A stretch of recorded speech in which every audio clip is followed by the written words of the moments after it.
નમસ્કાર દર્શક મિત્રો, તાપી જિલ્લાના સમાચારોથી અવગત કરાવતું સમય ક્રાંતિ ન્યૂઝ બુલેટિનમાં વિગતવાર સમાચારો નિહાળો.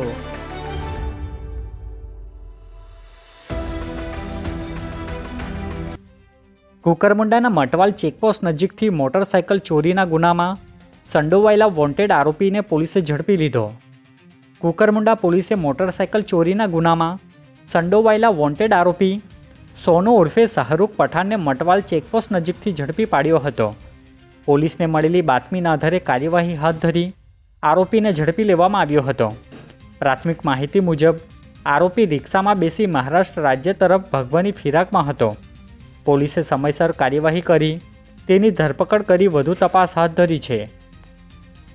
ડોલવણ પંથકમાં વરસાદી ઝાપટું, ગરમીથી લોકોને મળી આંશિક રાહત.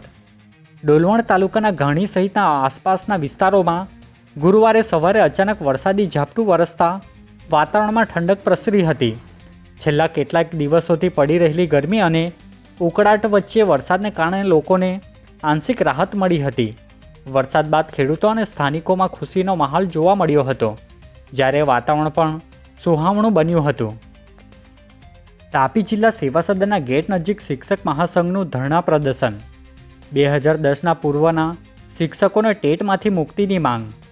તાપી જિલ્લા અખિલ ભારતીય રાષ્ટ્રીય શૈક્ષિક મહાસંઘ દ્વારા જિલ્લા સેવા સદનના ગેટ નજીક ધરણા પ્રદર્શન કરી વિવિધ પ્રશ્નોને લઈને આવેદનપત્ર આપવામાં આવ્યું હતું, જેમાં મહાસંઘે વર્ષ 2010 પહેલાં નિમણૂક પામેલા શિક્ષકોને ટેટ પરીક્ષામાંથી મુક્તિ આપવા સહિત શિક્ષકોના હિત સાથે જોડાયેલી વિવિધ માંગણીઓ રજૂ કરી હતી અને પ્રશ્નોનું વહેલી તકે નિરાકરણ લાવવા સરકાર સમક્ષ રજૂઆત કરવામાં આવી હતી.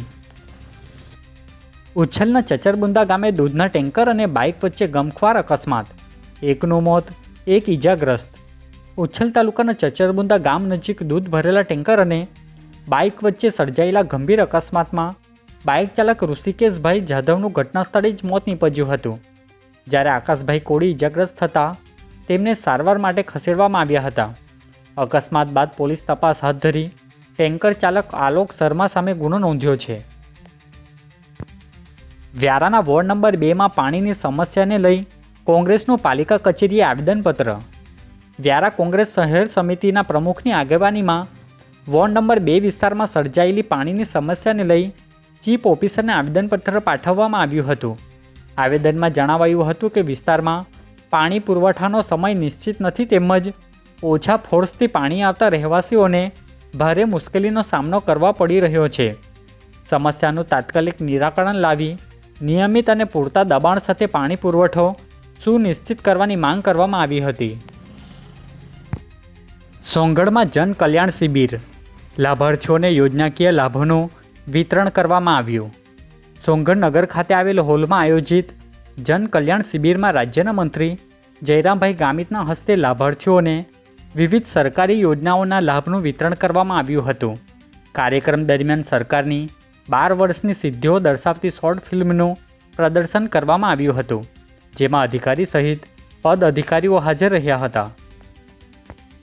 તાપી જિલ્લા 181 અભિયમની કાઉન્સેલિંગથી પતિ પત્ની વચ્ચે સમાધાન, પરિવાર ફરી એક થયો.